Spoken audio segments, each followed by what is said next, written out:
Doctor Sahib ji Waheguru ji ਕਾ ਖਾਲਸਾ ਵਾਹਿਗੁਰੂ ਜੀ ਕੀ ਫਤਿਹ JIO. Waheguru ji ਕਾ ਖਾਲਸਾ ਵਾਹਿਗੁਰੂ ਜੀ ਕੀ doctor Sahib ji ਜਿਵੇਂ ਕਿ ਹੁਣ ਜਿਹੜੀ ਜਿਹੜਾ ਪ੍ਰੋਟੈਸਟ ਹੈ ਉਹ ਆਪਣੇ ਅੰਤਿਮ ਛੋਹਾਂ 'ਤੇ ਜਾ ਰਿਹਾ ਹੈਗਾ ਹੈ ਨਾ, ਅਤੇ ਉਸ ਬਾਰੇ ਕਲੋਜ਼ਿੰਗ ਦੇ ਬਾਰੇ ਤੁਸੀਂ ਕੁਝ ਕਹਿਣਾ ਚਾਹੋਗੇ? ਅੱਜ ਦਾ ਜਿਹੜਾ ਪੂਰਾ ਵਾਕਿਆ ਹੋਇਆ ਵਾ, ਜਿਹੜੀ ਪ੍ਰੋਟੈਸਟ ਚੱਲਿਆ ਸੁਬਹ ਤੋਂ ਲੈ ਕੇ ਹੁਣ ਤੱਕ, ਅਤੇ ਉਸ ਬਾਰੇ ਤੁਸੀਂ ਕੁਝ ਕਹਿਣਾ ਚਾਹੋਗੇ ਜੀ? ਅਤੇ ਉਹਦੀ ਕੰਟੀਨਿਊਟੀ ਦੇ ਵਿੱਚ ਜਿਹੜਾ ਕਿਸ ਮਕਸਦ ਲਈ ਆਪਾਂ ਕਰ ਰਹੇ ਹੈਗੇ ਆ, ਉਸ ਦੇ ਬਾਰੇ ਚਾਨਣਾ ਪਾਓ ਜੀ ਜਰਾ।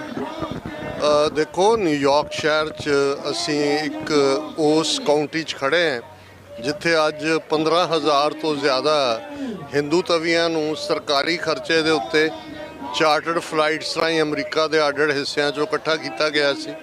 ਨਰਿੰਦਰ ਮੋਦੀ ਦਾ 3 ਰੋਜ਼ਾ ਦੌਰਾ, ਜਿਹੜਾ ਕਿ ਬੇਸ਼ੱਕ UN ਜਨਰਲ ਅਸੈਂਬਲੀ ਦੀ ਆੜ ਥੱਲੇ ਸੀ, ਕਿਉਂਕਿ ਇਸ ਵਾਰ ਉਹਨੂੰ ਕੋਈ ਵਾਈਟ ਹਾਊਸ ਵੱਲੋਂ ਇਨਵੀਟੇਸ਼ਨ ਨਹੀਂ ਸੀ, ਲੇਕਿਨ ਇਹਦੇ ਬਾਵਜੂਦ ਕੱਲ੍ਹ ਡੈਲਾਵੇਅਰ ਦੇ ਵਿੱਚ ਕੁਆਡ ਮੀਟਿੰਗ ਦਾ ਸਪਾਟ ਦਿੱਤਾ ਗਿਆ, ਜਿੱਥੇ ਕਿ ਸਿੱਖਾਂ ਨੇ ਬੜੇ ਜ਼ੋਰਦਾਰ ਅੰਦਾਜ਼ ਦੇ ਵਿੱਚ ਪ੍ਰੋਟੈਸਟ ਕੀਤਾ। ਔਰ ਇਸ ਵਾਰ ਪੋਜ਼ੀਟਿਵ ਗੱਲ ਇਹ ਸੀ ਕਿ ਆਲਮੋਸਟ 8-10 ਫੁੱਟ ਦੀ ਵਿੱਥ ਦੇ ਉੱਤੇ ਜਿਹੜਾ ਹੈ ਉਹ ਗੁਜ਼ਰਿਆ ਸਾਹਮਣੇ ਤੋਂ, ਔਰ ਜਿਹਦੇ 'ਚ ਕਿ ਲਾਈਨ 'ਚ ਲੱਗੇ ਹੋਏ ਖਾਲਿਸਤਾਨ ਦੇ ਝੰਡਿਆਂ ਦੇ ਨਾਲ ਜਿਹੜਾ ਵਿਊ ਸੀ ਉਹ ਉਸਨੇ ਵੀ ਆਪਣੇ ਅੱਖੀਂ ਦੇਖਿਆ। ਔਰ ਈਵਨ ਮੋਦੀ ਦਾ ਇੱਕ ਕੇਜ ਦੇ ਵਿੱਚ, ਪਿੰਜਰੇ ਦੇ ਵਿੱਚ ਬੰਦ ਇਮੇਜ, ਜਿਹਦੇ 'ਚ ਕਿ Modi face of Hindu terror, ਔਰ ਇਹ ਨਾਰੇ ਅੱਜ ਵੀ ਬਹੁਤ ਸਾਰੇ ਗੂੰਜੇ ਨੇ, ਕੱਲ੍ਹ ਵੀ ਗੂੰਜੇ ਸੀ। ਸੋ ਅੱਜ ਬੇਸ਼ੱਕ ਇਹ ਕਮਿਊਨਿਟੀ ਇਵੈਂਟ ਸੀ, ਲੇਕਿਨ ਇਹ ਬੜਾ ਜ਼ਰੂਰੀ ਸੀ ਮੈਸੇਜ ਆਉਣਾ। ਔਰ ਇਹ ਚੰਗੀ ਗੱਲ ਹੈ ਕਿ ਅੱਜ ਜਿੱਥੇ ਸਿੱਖ ਕੌਮ ਵੱਲੋਂ ਜ਼ੋਰਦਾਰ ਖਾਲਿਸਤਾਨ ਰੈਲੀ ਸੀ, ਉੱਥੇ ਹਿੰਦੂਜ਼ ਫਾਰ ਹਿਊਮਨ ਰਾਈਟਸ ਇੱਕ ਗਰੁੱਪ ਜਿਹੜਾ ਭਾਵੇਂ ਜ਼ਿਆਦਾ ਲੈਫਟਿਸਟ ਲੀਨਿੰਗ ਵਾਲਿਆਂ ਦਾ ਹੈ, ਉਹਨਾਂ ਨੇ ਵੀ ਸਾਨੂੰ ਵੀ ਜੁਆਇਨ ਕੀਤਾ, ਔਰ ਉਹ ਵੀ ਮੋਦੀ ਦਾ ਜੋ ਟਰੈਕ ਰੈਕਡ ਹੈ ਫਿਰਕੂ ਰਾਜ ਦਾ, ਉਸ ਨੂੰ ਉਹਨਾਂ ਨੇ ਐਕਸਪੋਜ਼ ਕੀਤਾ। ਇਸੇ ਤਰ੍ਹਾਂ ਕਸ਼ਮੀਰੀ ਭਰਾ ਭੈਣਾਂ ਵੀ ਜਿਹੜੇ ਨੇ ਵੱਡੀ ਗਿਣਤੀ ਦੇ ਵਿੱਚ ਉਹਨਾਂ ਦੀ ਸ਼ਮੂਲੀਅਤ ਸੀ। ਔਰ ਮੈਂ ਸਮਝਦਾ ਵੀ ਇੱਕ ਪਾਰਟ ਜਿਹੜਾ ਬਹੁਤ ਪੋਜ਼ਿਟਿਵ ਹੈ, ਬਹੁਤ ਵਾਰ ਸਾਡੇ ਵੀਰ ਭੈਣਾਂ ਜਦੋਂ ਆਪਣਿਆਂ 'ਚ ਗਲਤੀਆਂ ਕੱਢਦੇ ਨੇ ਤੇ ਇਹ ਕਹਿਣਗੇ ਜੀ ਸਿੱਖ ਇਕੱਠੇ ਨਹੀਂ ਹੁੰਦੇ, ਜਾਂ ਹਰ ਇੱਕ ਦਾ ਆਪੋ ਆਪਣਾ ਧੂੜ 'ਚ ਟੱਟੂ ਦੌੜਾਉਂਦੇ ਨੇ, ਲੇਕਿਨ ਅੱਜ ਵੀ ਅਸੀਂ ਦੇਖਿਆ, ਕੱਲ੍ਹ ਵੀ ਇਹ ਦੇਖਿਆ ਸੀ, ਅੱਜ ਖਾਸ ਤੌਰ 'ਤੇ ਕਿ ਈਸਟ ਕੋਸਟ ਦੀਆਂ ਸਮੁੱਚੀਆਂ ਗੁਰਦੁਆਰਾ ਕਮੇਟੀਆਂ ਦੇ ਨੁਮਾਇੰਦੇ ਕੁਝ ਥਾਵਾਂ ਤੋਂ ਬੱਸਾਂ ਦੇ ਵਿੱਚ, ਔਰ ਕੁਝ ਜਿਹੜੇ ਨੇ ਇੰਡੀਪੈਂਡੈਂਟਲੀ ਵੀ ਪਹੁੰਚੇ।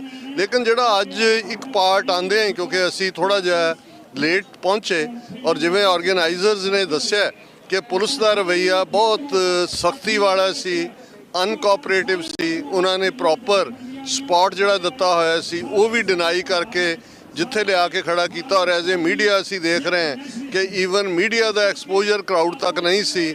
ਇੱਕ ਮੀਡੀਆ ਪਰਸਨ ਨੂੰ ਉਹ ਵੀ ਤੁਸੀਂ ਵਾਕਿੰਗ ਕੈਮਰਾ ਲੈ ਕੇ ਹੀ ਆ ਜਾ ਸਕਦੇ ਹੋ। ਸੋ ਉਸ ਤੋਂ ਇਹ ਲੱਗਦਾ ਹੈ ਕਿ ਇਹਨਾਂ ਨੂੰ ਕਾਫੀ ਡਰਾਇਆ ਹੋਇਆ ਸੀ, ਕਿਉਂਕਿ ਇਸ ਤੋਂ ਅਸੀਂ ਦੇਖਦੇ ਹਾਂ ਕਿ 4-5 ਦਿਨ ਪਹਿਲਾਂ ਹੀ ਅਕਸ਼ਧਾਮ ਮੰਦਿਰ ਦੀ ਵੈਂਡਲਾਈਜੇਸ਼ਨ ਦੀ ਝੂਠੀ ਖਬਰ, ਕਿਉਂਕਿ ਇਹੀ ਕੰਮ ਇਹ ਆਸਟ੍ਰੇਲੀਆ 'ਚ ਕਰਦੇ ਰਹੇ ਨੇ, ਇਹੀ ਕੰਮ ਇਹਨਾਂ ਨੇ ਕੈਨੇਡਾ 'ਚ ਕੀਤਾ, ਇਹੀ ਕੰਮ ਕੈਲੀਫੋਰਨੀਆ 'ਚ ਕੀਤਾ।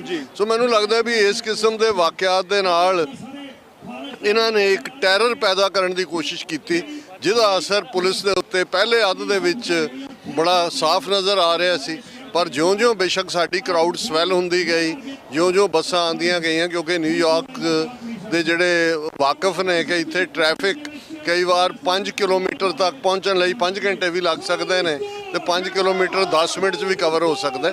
ਇਸ ਲਈ ਥਰੂ ਆਊਟ ਆਮਦ ਰਹੀ।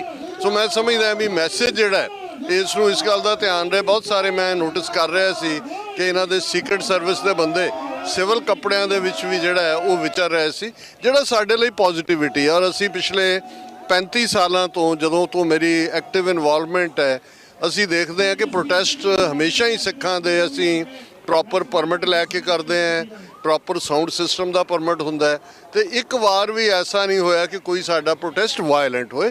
ਸੋ ਜਿਹੜਾ ਫੀਅਰ ਉਹਨਾਂ ਨੇ ਦਿੱਤਾ ਹੋਇਆ ਸੀ ਹਿੰਦੂ ਤਵੀਆਂ ਨੇ, ਉਹ ਪਹਿਲੇ ਅੱਧ ਦੇ ਵਿੱਚ ਚੁੱਕਿਆ ਗਿਆ। ਬਾਅਦ 'ਚ ਪੁਲਿਸ ਦਾ ਰਵੱਈਆ ਕੋਆਪਰੇਟਿਵ ਸੀ। ਔਰ ਜਿਹੜਾ ਮੈਸੇਜ ਇੱਥੋਂ ਅੱਜ ਗਿਆ, ਮੈਂ ਸਮਝਦਾ ਵੀ ਜਿਵੇਂ ਮੈਂ ਪਹਿਲਾਂ ਵੀ ਇਹ ਕੀਤਾ, ਪਰ ਜਿਹੜੇ ਸਾਡੇ ਵਿਊਅਰ ਲੇਟ ਜੁੜੇ ਨੇ ਪ੍ਰੋਗਰਾਮ ਦੇ ਨਾਲ, ਕਿ 3 ਟੇਕ ਅਵੇ ਸੀ। ਮੋਦੀ ਦੀ ਵਿਜ਼ਿਟ ਤੋਂ ਪਹਿਲਾਂ ਸਿਵਲ ਸੂਟ ਫਾਈਲ ਕੀਤਾ ਗਿਆ ਗੁਰਪਤਵੰਤ ਸਿੰਘ ਪੰਨੂ ਉਹਨਾਂ ਦੀ ਲੀਗਲ ਟੀਮ ਵੱਲੋਂ, ਜਿਹਦੇ 'ਚ ਕਿ ਇੰਡੀਅਨ ਗਵਰਨਮੈਂਟ ਔਰ ਅਜੀਤ ਡੋਵਾਲ ਔਰ ਸਾਮੰਤ ਗੋਇਲ ਔਰ ਉਸ ਦੇ ਨਾਲ ਨਿਤੀਸ਼ ਗੁਪਤਾ, ਇਹਨਾਂ ਸਾਰਿਆਂ ਨੂੰ ਜਿਹੜਾ ਉਹ ਦੋਸ਼ੀ ਦੱਸਿਆ ਗਿਆ, ਜੋ ਉਹਨਾਂ ਨੇ ਟਰਾਂਸਨੈਸ਼ਨਲ ਰਿਪਰੈਸ਼ਨ ਮਰਡਰ ਕਰਨ ਦੀ ਕੋਸ਼ਿਸ਼ ਕੀਤੀ। ਔਰ ਉਹਦੇ ਆਲਰੇਡੀ ਸਮਨ ਜਿਹੜੇ ਨੇ ਉਹ ਇਹਨਾਂ ਨੂੰ ਡਿਲੀਵਰ ਕਰਤੇ ਗਏ ਸੀ ਇੰਡੀਅਨ ਕੌਂਸੂਲੇਟ 'ਚ, ਜਿਹੜਾ ਕਿ 21 ਦਿਨ ਦਾ ਉਹਨਾਂ ਨੂੰ ਨੋਟਿਸ ਦਿੱਤਾ ਗਿਆ। ਦੂਸਰਾ ਪਾਰਟ ਜਿਹੜਾ ਬੜਾ ਕਾਮਯਾਬੀ ਦੇ ਨਾਲ ਸੀ ਕਿ ਵਾਈਟ ਹਾਊਸ ਨੇ 2-3 ਦਿਨ ਪਹਿਲਾਂ ਹੀ ਸਿੱਖ ਨੁਮਾਇੰਦਿਆਂ ਦੇ ਨਾਲ ਮੀਟਿੰਗ ਕੀਤੀ, ਜਿਹਦੇ ਥੱਲੇ ਉਹਨਾਂ ਨੇ ਉਹਨਾਂ ਨੂੰ ਐਸ਼ੋਰ ਵੀ ਕੀਤਾ ਔਰ ਇੰਡੀਅਨ ਮੀਡੀਆ ਨੇ ਸਮੇਤ ਰॉयटर ਨਿਊਜ਼ ਨੈਟਵਰਕ ਦੇ ਉਹਨਾਂ ਨੇ ਇਹ ਖਬਰ ਦਿੱਤੀ ਸੀ ਕਿ ਪ੍ਰੋ ਖਾਲਿਸਤਾਨ ਲੋਕਾਂ ਦੇ ਨਾਲ ਮਿਲ ਕੇ ਬਾਈਡਨ ਨੇ ਮੈਸੇਜ ਦਿੱਤਾ ਕਿ ਮੋਦੀ ਦੇ ਆਮਦ ਤੋਂ ਠੀਕ ਪਹਿਲਾਂ ਇਹ ਮੈਸੇਜ ਜਿਹੜਾ ਹੈ ਉਹ ਦਿੱਤਾ ਗਿਆ। ਸੋ ਇਸ ਸਾਰੇ ਦੇ ਨਾਲ ਅਸੀਂ ਦੇਖਦੇ ਹਾਂ ਕਿ ਵੀ ਕੋਈ ਇਸ ਵਾਰ ਮੋਦੀ ਵਿਜ਼ਿਟ ਨੂੰ ਮੀਡੀਆ ਨੇ ਜਾਂ ਕੋਈ ਐਸਾ ਪਜ਼ੀਰਾਈ ਨਹੀਂ ਦਿੱਤੀ। ਇਸ ਦੇ ਉਲਟ ਜਿਹੜਾ ਟ੍ਰਾਂਸਨੈਸ਼ਨਲ ਡਿਪਰੈਸ਼ਨ ਦੀ ਗੱਲ ਔਰ ਇੰਡੀਆ ਦਾ ਜਿਹੜਾ ਚਿਹਰਾ ਹੈ, ਗਰੁੱਪ ਚਿਹਰਾ, ਅਗਲੀ ਚਿਹਰਾ ਇੱਕ ਰੋਕ ਸਟੇਟ ਦਾ, ਉਹ ਸਾਹਮਣੇ ਆਇਆ। ਔਰ ਜਿਵੇਂ ਅਸੀਂ ਕੱਲ ਵੀ ਕਿਹਾ ਸੀ ਕਿ ਭਾਈ ਇਹ ਮੈਸੇਜ ਅਸੀਂ 1996 'ਚ ਜਿਹੜਾ ਕੁਲਦੀਪ ਨਈਅਰ ਜਿਹੜਾ ਉਦੋਂ ਪ੍ਰਾਈਮ ਮਿਨਿਸਟਰ ਦੇਵਗੌੜਾ ਦਾ ਦੂਤ ਬਣ ਕੇ ਇੱਥੇ ਆਇਆ ਸੀ, ਸਾਬਕਾ ਹਾਈ ਕਮਿਸ਼ਨਰ ਵੀ ਸੀ UK 'ਚ ਇੰਡੀਆ ਦਾ, ਉਹਨੂੰ ਕਿਹਾ ਸੀ ਵੀ ਇਹ ਸਾਡੀ ਆਮ ਲੋਕਾਂ ਦੇ ਨਾਲ ਕੋਈ ਲੜਾਈ ਨਹੀਂ ਹੈ, ਕੋਈ ਸਾਡੀ ਲੜਾਈ ਹਿੰਦੂ ਧਰਮ ਦੇ ਖਿਲਾਫ ਨਹੀਂ ਹੈ, ਸਾਡੀ ਲੜਾਈ ਇੰਡੀਅਨ ਸਟੇਟ ਦੇ ਖਿਲਾਫ ਹੈ। ਔਰ ਜਿਹੜੇ ਵਾਰ ਕ੍ਰਿਮੀਨਲਸ ਨੇ ਤੁਹਾਡੇ, ਜਿਨ੍ਹਾਂ ਨੇ ਸਿੱਖਾਂ ਦੇ ਉੱਤੇ ਵਾਰ ਕ੍ਰਾਈਮਸ ਕੀਤੇ ਨੇ, ਉਹਨਾਂ ਨੂੰ ਅਸੀਂ ਇਹ ਮੈਸੇਜ ਦੇਣਾ ਚਾਹੁੰਦੇ ਹਾਂ ਕਿ we will chase you, find you, extradite you, try you and hang you. So ਅਜੇ ਸਾਡੇ ਕੋਲ ਮੁਲਕ ਤਾਂ ਨਹੀਂ ਹੈ ਕਿ ਅਸੀਂ ਕ੍ਰਿਮੀਨਲ ਨਾਜ਼ੀਆਂ ਵਾਂਗ ਟਰਾਇਲ ਤੇ ਪੁੱਟ ਕਰ ਸਕੀਏ, ਪਰ ਅਸੀਂ ਚੇਜ਼ ਜ਼ਰੂਰ ਇਹਨਾਂ ਨੂੰ ਕਰ ਰਹੇ ਹਾਂ। ਸੋ ਇਹ ਮੋਦੀ ਦੀ ਆਮਦ ਤੋਂ ਬਾਅਦ ਡੈਲਾਵੇਅਰ ਤੋਂ ਚੇਜ਼ ਕਰਦੇ ਹਾਂ। ਅਸੀਂ ਇੱਥੇ ਨਾਸਾ ਕਾਉਂਟੀ ਦਾ ਕਮਿਊਨਿਟੀ ਸੈਂਟਰ ਪਹੁੰਚੇ ਹਾਂ। ਕੱਲ UN ਜਨਰਲ ਅਸੈਂਬਲੀ ਦੇ ਬਾਹਰ ਵੀ ਜਿਹੜਾ ਇੱਕ ਜ਼ੋਰਦਾਰ ਪ੍ਰੋਟੈਸਟ ਰੱਖਿਆ ਗਿਆ ਔਰ ਇਹ ਅਸੀਂ ਮੈਸੇਜ ਦੇਣਾ ਚਾਹੁੰਦੇ ਹਾਂ ਕਿ ਭਾਈ ਇਸ ਵੇਲੇ ਸਿੱਖ ਕੌਮ ਸਿਰ ਜੋੜ ਕੇ ਬੈਠੀ ਹੈ ਔਰ ਖਾਲਿਸਤਾਨ ਦਸਤਕ ਦੇ ਰਿਹਾ ਹੈ। ਔਰ ਅਸੀਂ ਇਹੀ ਮੈਸੇਜ, ਮੈਂ ਜਿੱਥੇ ਟੈਕਨੀਕਲ ਟੀਮ TV 84 ਦੀ ਤੁਹਾਡਾ ਖਾਸ ਤੌਰ ਤੇ ਤੁਸੀਂ ਐਜ਼ ਏ ਐਂਕਰ ਕੱਲ ਵੀ ਸੇਵਾ ਨਿਭਾਈ, ਅੱਜ ਵੀ ਧੰਨਵਾਦ ਕਰਨਾ ਚਾਹੁੰਦਾ। ਬਹੁਤ ਸ਼ੁਕਰੀਆ ਜੀ। ਉੱਥੇ ਜਿਹੜੇ ਹਜ਼ਾਰਾਂ ਦੀ ਗਿਣਤੀ ਦੇ ਵਿੱਚ ਲਾਈਵ ਵਿਊਅਰ ਨੇ, ਭਾਵੇਂ ਬਹੁਤ ਸਾਰੇ ਇੰਡੀਅਨਸ ਨੇ ਜਾਲੀ ਆਈਡੀਜ਼ ਬਣਾ ਕੇ ਗਾਲੀ ਗਲੋਚ ਦਾ ਕੰਮ ਵੀ ਸ਼ੁਰੂ ਕੀਤਾ ਹੋਇਆ, ਪਰ ਮੈਂ ਸਮਝਦਾ ਵੀ ਜਿੰਨੇ ਲਾਈਵ ਵਿਊਅਰ ਇਸ ਵਾਰ ਕੱਲ ਜਿਹੜਾ ਬੀਤਿਆ ਤੇ ਅੱਜ ਨਜ਼ਰ ਆ ਰਹੇ ਨੇ, ਇੰਨੇ ਪਹਿਲਾਂ ਇੱਥੇ ਕਿਸੇ ਵੀ ਈਵਨ ਪੈਰੇਡ ਜਾਂ ਦੂਜਿਆਂ ਦੇ ਮੌਕੇ ਨਹੀਂ ਹੁੰਦੇ। ਇਹ ਆਪਣੇ ਆਪ 'ਚ ਇੱਕ ਸਬੂਤ ਹੈ ਕਿ ਜਿਹੜਾ ਮੈਸੇਜ ਸੀ ਇਹਨਾਂ ਨੂੰ ਐਕਸਪੋਜ਼ ਕਰਨ ਦਾ, ਉਹ ਸਫਲ ਹੋਇਆ।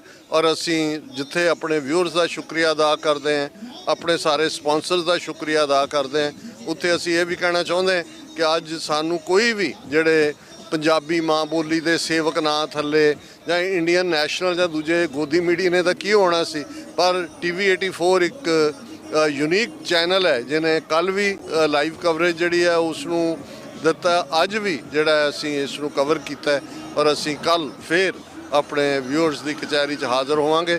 ਖਾਲਿਸਤਾਨ ਜ਼ਿੰਦਾਬਾਦ। ਵਾਹਿਗੁਰੂ ਜੀ ਕਾ ਖਾਲਸਾ, ਵਾਹਿਗੁਰੂ ਜੀ ਕੀ ਫਤਿਹ।